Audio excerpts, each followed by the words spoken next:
Ang pagpanambal matud pa usa ka gasa sa usa ka tawo. Atong sayran ang hugot nga debosyon sa usa ka faith healer nga giingong gikunsaran sa balaang bata.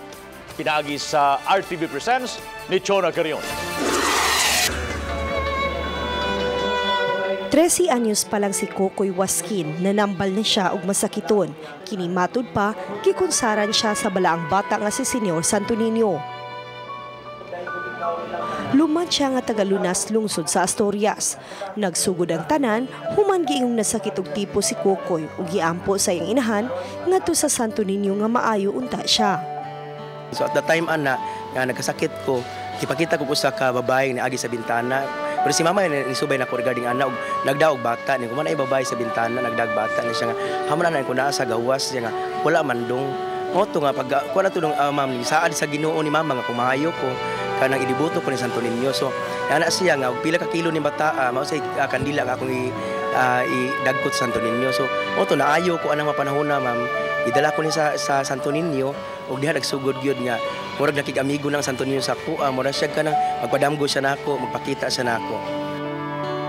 Tungod ni ini, nahimo na siyang deboto kang Senyor Santo Niño sud na sa 31 ka tuig. Nya nahibong nako atong panahon na nana ko murag gift of healing.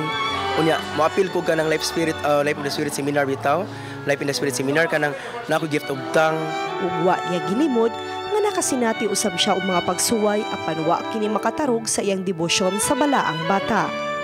Hinuon padayon ang iyang pangaliya. Karon nga 38 anyos na ang iyang pangidaron, aduna gihapon magpatambal kaniya.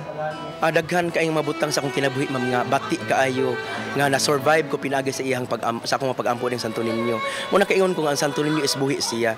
Bisan tod larawan siya sa atong tan-aw, sa tinud buhi siya ug makadungog siya sa atong gipangampo kay mutubag man siya sa atong mga pagampo.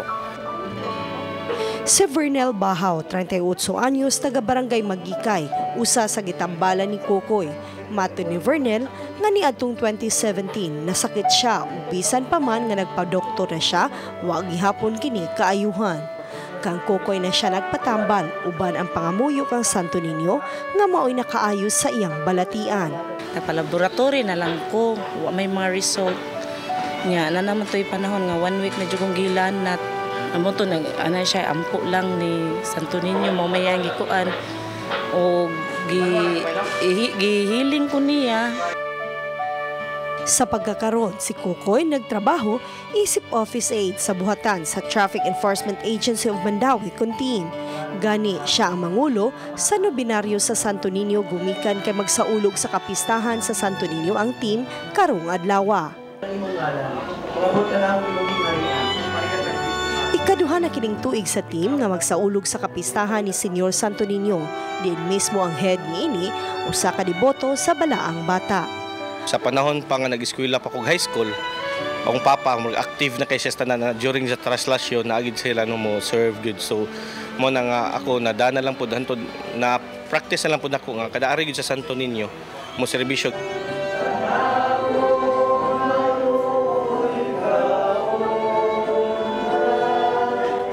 Kapag tuo pag-ampo kang Senyor Santo Niño, may naghatag og kadasig niining mga deboto aron padayon usab nga makatabang sa ilang tagsa-tagsa kaisig kaingon.